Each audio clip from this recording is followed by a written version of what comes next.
On the subject of one, the fan fiction, this is a bad fan fiction. It didn't make any sense whatsoever. Like, at all. So, like, okay, hold on. I'm pretty pissed off at making my stomach hurt because Celestia died, of course.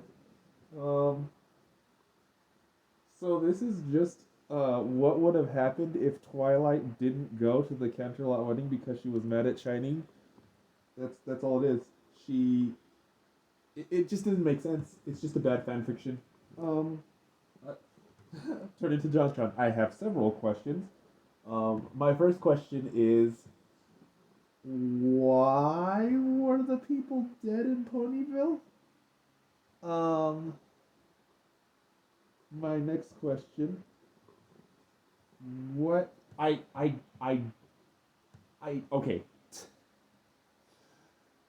So I'm going to assume that what the writer was trying to say was that, dude, I'm not going to. This was just a bad fan fiction. All that happened was Twilight was alone. Everybody at Ponyville was dead. Everybody in the entire Equestria was dead.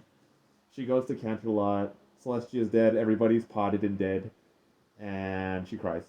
That's the entire story. Maybe the author like justified some of the stuff. My questions were stuff like, why were the people in Ponyville dead?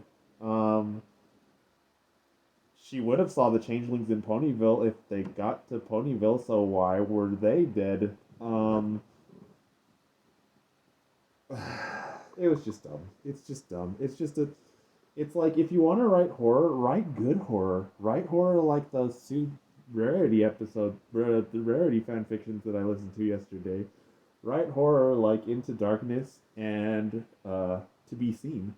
Don't write horror. See, they try to write horror and grimdark by bouncing it off the show, but it's already bad writing. You've already wrote bad stuff. Um, I really don't see the main six going to Canterlot for Cadence's wedding without Twilight. They're like, that's Twilight's brother. Well, let's go without her. We're we're fine. I don't know. It was just really bad. Who was raising and lowering the sun? Can you answer that for me? Was it Chrysalis? Did Chrysalis just start raising? Was Luna still alive? There was no mention of Luna being dead, and she wasn't at the party. So I'd assume she went into hiding or something. She's like, I need to go because Celestia's dead. Um, just bad. Just bad. 0 out of 5 stars. I didn't dig on it at all. Like I said in the review on the thing, womp freaking womp. This is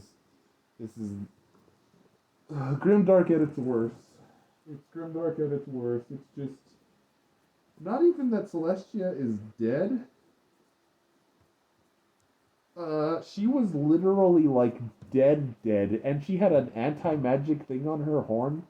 Oh, okay. That's all it takes to defeat Dalicorn. You just put an anti-magic ring on their horn, and they're as good as dead. That's all you gotta do. But I mean, if we're following the freaking show, Chrysalis probably just wrecked her soul and then didn't put her in a pod for some reason. Yeah, it would have made sense if she was in a pod, because that's what happened to her when Twilight was there. So, 0 out of 5. I didn't. No tension. No. And it was really funny because somebody in the comments is like, I cried. And it's like, you cried at this?